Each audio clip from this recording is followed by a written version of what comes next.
శ్రీ సర్వానుల్లంఘ్య శాసనాయే నమః. లలితా సహస్రనామములలో 995వ నామము సర్వానుల్లంఘ్య శాసన. ఈ నామము 8 అక్షరములు కలిగిన నామము. సర్వానుల్లంఘ్య శాసన అను నామమునకు అర్థము సర్వ అందరి చేత కూడా, అనుల్లంఘ్య దాటుటకు వీలు లేని లేదా అతిక్రమించుటకు వీలు లేని, శాసన శాసనములు లేదా ఆజ్ఞలు కలిగినది. జగన్మాత లలితా మహాత్రిపుర సుందరి ఈ సమస్త విశ్వమునకు మహారాజ్ఞి.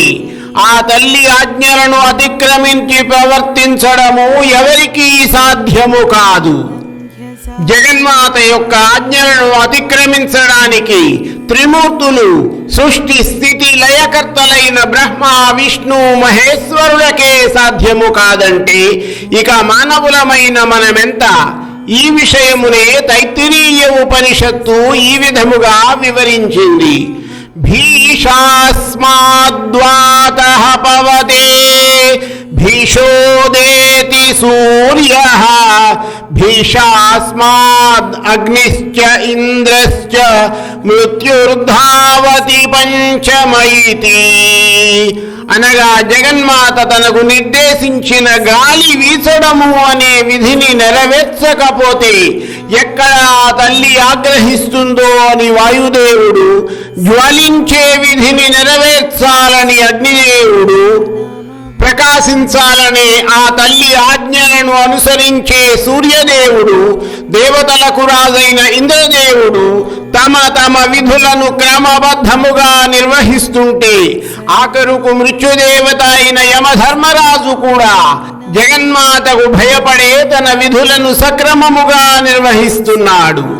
ఈ సమస్త విశ్వములో అందరి జీవులకు వారి వారి ధర్మములను, పదార్థములకు వాటి వాటి ధర్మములను నిర్దేశించిన శ్రీమాత ఆ ధర్మములు తప్పరాదని ఆదేశించి వాటిని అతిక్రమిస్తే దానికి తగిన దండన విధిస్తుంది.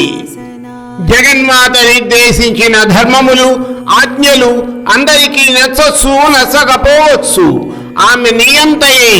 కానీ విశ్వ కళ్యాణమునకు మాత్రమే ఆమె నియంత స్వభావము కలిగి ఉన్నది. ఆ విధముగా లేకపోతే లోకములోని ప్రతి వారు తమ ఇష్టానుసారం ప్రవర్తిస్తుంటే ఈ లోకము అల్లకల్లోలమైపోదా. అందుకే పరమేశ్వరి సర్వానుల్లంఘ్య శాసనగా ప్రవర్తిస్తుంది. ఈ విషయమునే జగద్గురువులు ఆదిశంకరులు సౌందర్యలహరిలోని 24వ శ్లోకములో స్పష్టముగా ఈ విధముగా వివరించారు.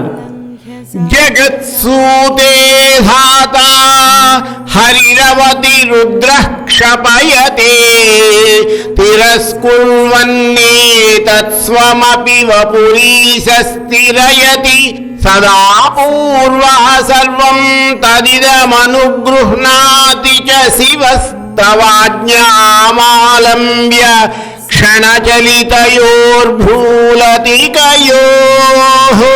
అమ్మా, బ్రహ్మదేవుడు నీ ఆజ్ఞ చేయి చరాచర జగత్తును సృష్టిస్తున్నాడు.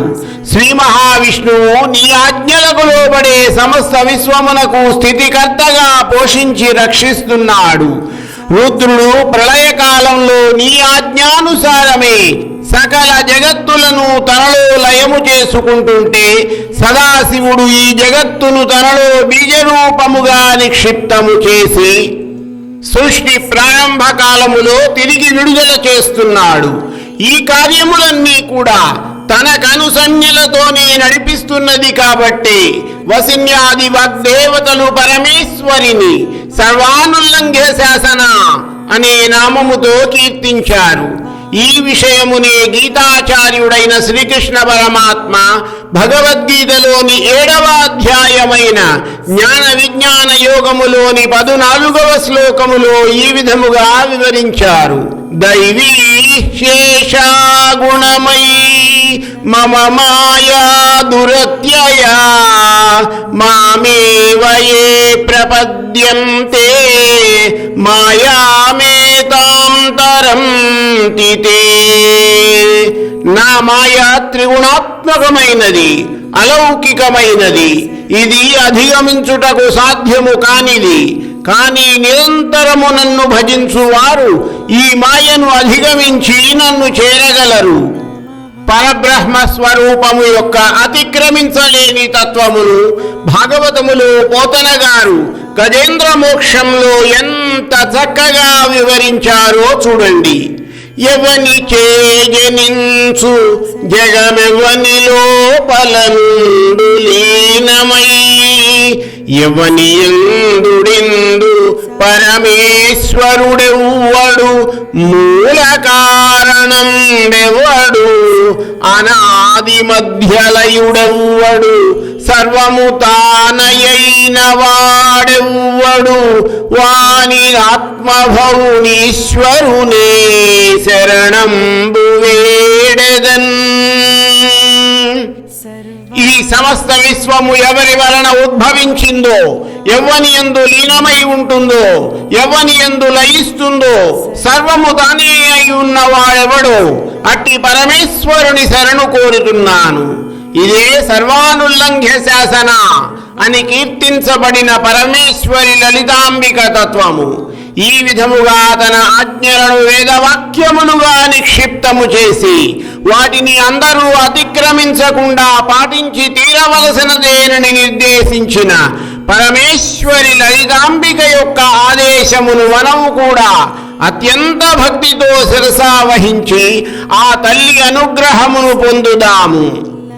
సమస్త బ్రహ్మాండమునకు చతుర్దశ భువనములకు చరాచర జీవులకు సమస్త దేవతాగణమునకు వారి ధర్మములను తన ఆజ్ఞలుగా వేదములలో నిక్షిప్తము చేసిన లలితాంబిక సర్వానుల్లంఘ్య శాసన.